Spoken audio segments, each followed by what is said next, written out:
correct me if I'm wrong on this, because Jessica is such a giant Notre Dame fan, I feel like all of us sort of remember where we were or how the sport was shifting somehow when Brian Kelly decided to leave the prestigious institution of Notre Dame before money changed everything to join the SEC and make big-time football even bigger-time football. The coach at Notre Dame, that's supposed to mean something, and you go from there to LSU. It felt to me like we were all like, oh, that's interesting that they would compete that way against Saban. They're going to get the popular CEO from Notre Dame. And it seems like since then, because so much about the sport has changed, that feels more and more like we all overreacted to a hire just because it was the first one that sort of shook the economy of this sport. And we all now realize, well, there are probably 10 Brian Kellys you can get as long as you make sure that one of them that you have is someone who can run the business of the sport or figure out how to live in a changing sport. But it seems like every bit of Brian Kelly news or optics since then has been something to shame him as some sort of clown. Well, okay. There are several things in that intro that I somewhat object to. I think the reason that he was hired at LSU was a reaction to a lot of the big contracts that other head coaches were getting around the same time and years previous. And he left because they were offering him like $90 million guaranteed dollars for 10 years or something like that to coach. I can't remember the exact terms.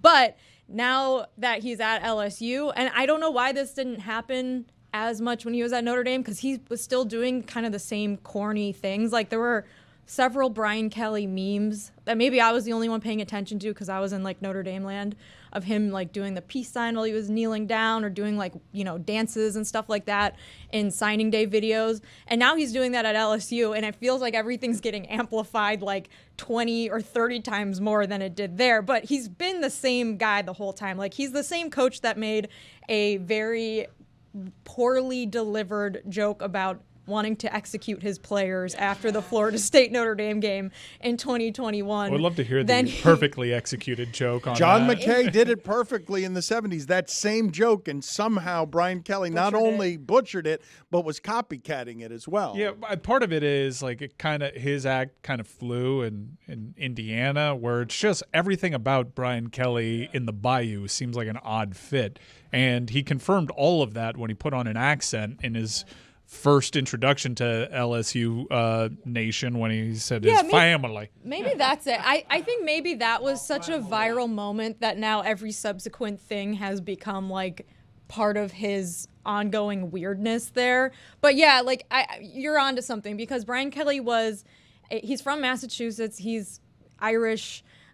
He was a coach at a bunch of schools in the Midwest before he went to Notre Dame. And even though he was a very polarizing figure at Notre Dame, he won a lot of games, and fans kind of put up with him being a weirdo sometimes and thinking he was really funny at times during interviews, but not really being that funny.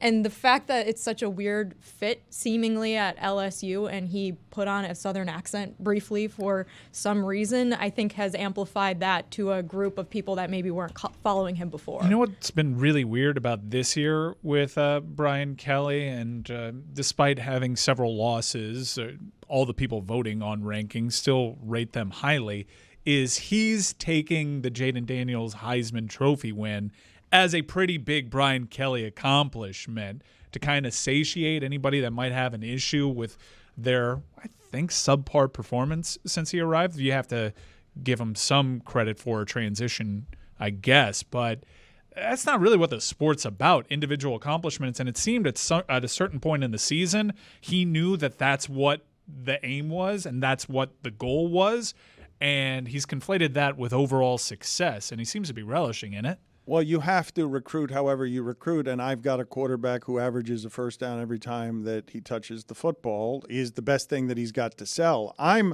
more interested when, Jessica, you're objecting to whatever it is that I'm saying there. I just view that spot going from Notre Dame to LSU got everyone's attention, and it seems like we've gotten nothing but corny from him since, including this now that you have, and we have the still images up of Brian Kelly apparently doesn't know how to do the Heisman pose. But I was of the feeling when Brian Kelly switched schools, it was the SEC saying some form of that we don't even have to be Alabama or Georgia to steal Notre Dame's genius, resident leader guy who's going to be better at leadership than others. And what he's done publicly since then shows corny judgment, correct?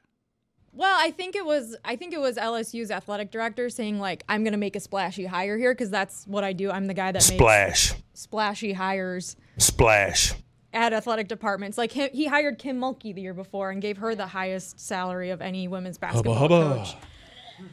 And then he hired Brian Kelly. So I think there is something. I'm done. I can't do this next to problematic Joe Zagacki having the hots for Kim Mulkey. I'm sorry. This is where I draw the line. Something about her. Two of them. I draw the line. You're surrounded They by. call it je ne sais quoi. You're surrounded by Sequence. Jesus. Sequence really gets me. I'm sorry And her about that. political views. Don't forget those.